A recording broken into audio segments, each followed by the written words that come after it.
نومبر کی ایک سرد رات میں 11 بجے دروازے پر دستک ہوئی۔ ماسٹر اکبر علی نے جا کر دروازہ کھولا تو نقاب پوش لڑکی دروازے سے اندر گیراج میں آ کھڑی ہوئی۔ بولی سر 500 روپے مل جائیں گے؟ ماسٹر صاحب نے پوچھا آپ ہیں کون؟ بتائیں تو صحیح۔ اس لڑکی نے چہرے سے نقاب ہٹایا اور بولی میں آپ کی شاگرد آسیہ رحمت ہوں۔ بچے صبح سے بھوکے ہیں، چھوٹا بچہ تو بھوک سے نڈھال ہو چکا، رو رہا ہے، دودھ پینا ہے۔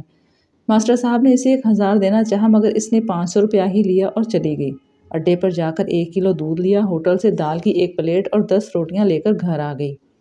آسیہ رحمت ایک ایسی لڑکی تھی جو صبح دوپہر اور شام میں سوٹ بدل کر پہنا کرتی تھی۔ سونے کا چمچ منہ میں لے کر پیدا ہوئی۔ باپ منڈی میں غلے کا تاجر تھا۔ شادی بھی چچا کے گھر ہم پلہ گھرانے میں ہوئی۔ 10 سال گزر گئے مگر لاکھ کوشش تعویذ دم دوائیوں کے بعد بھی اولاد نہ ہو سکی۔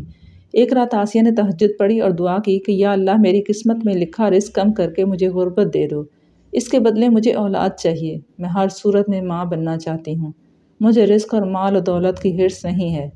اگلی صبح خاوند کو دل کا دورہ پڑا اور دکان پر وفات ہو گئی۔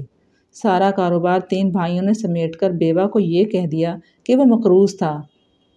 آسیہ کی شادی اس کے ایک نکھٹو اور جواری دیور سے کر دی گئی۔ شادی کے بعد وہ نشہ بھی کرنے لگا۔ اللہ نے 7 سال میں 3 بیٹے اور 1 بیٹی دی۔ خاوند اب نشے کی اس حالت میں ہے کہ بازوؤں پر بلیڈ سے کٹ لگا کر ان کے اوپر کوئی پاؤڈر ڈالتا ہے، ٹیکے لگاتا ہے، گھر بیچ کر جوئے میں ہار چکا ہے۔ کرائے کا مکان ہے جس کا کرایہ آسیہ لوگوں کے گھروں میں کام کر کے ادا کرتی ہے۔ ہمارے حق میں کیا بہتر ہے وہ ہم سے زیادہ ہمارا خدا جانتا ہے۔ جب ہم تقدیر کو بدل دینے کی دعا کرتے ہیں تو وہ دعا اگر قبول ہو جائے تو حالات آسیہ جیسے بھی ہو سکتے ہیں۔ ایک نعمت سے محرومی نہ جانے کتنی محرومیوں اور آزمائشوں سے ہمیں بچا رہی ہوتی ہے، اور اس ایک چیز کے حصول میں اپنا سب کچھ داؤ پر لگا کر خدا کے لکھے کو بدلنے کا اس سے ہی سوال کر رہے ہوتے ہیں۔ ایک اسپیشل بچے کی ماں چاہتی تھی کہ اس کا بچہ ٹھیک ہو جائے یا مر جائے۔ اس نے خدا سے یہ دن رات دعا کی۔ بچہ وفات پا گیا۔ خاوند نے دوسری شادی کر کے اسے طلاق دے دی کہ اس سے اگلا بچہ بھی معذور ہی ہوگا۔ جب تک وہ بچہ زندہ تھا اس کا خاوند بیوی سے ایسے محبت کرتا تھا جیسے محبت کی داستانوں میں مجنوں اور رانجھے کا کردار ہو۔ جس بچے کو وہ آزمائش سمجھتی تھی اس نے ہی تو ایک بڑی آزمائش روک رکھی تھی۔